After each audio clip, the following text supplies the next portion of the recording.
Do you understand English, but still struggle to speak?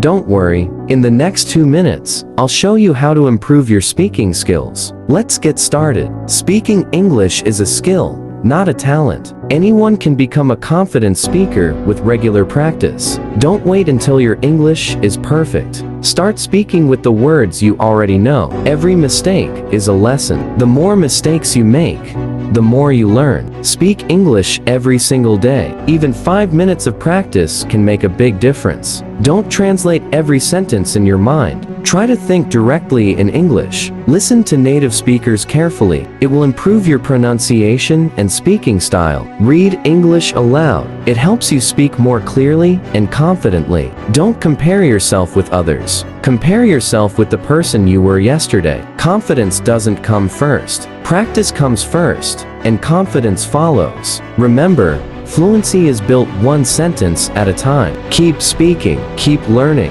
never give up. Your future self will thank you for starting today. Thanks for watching. Follow for more English speaking practice.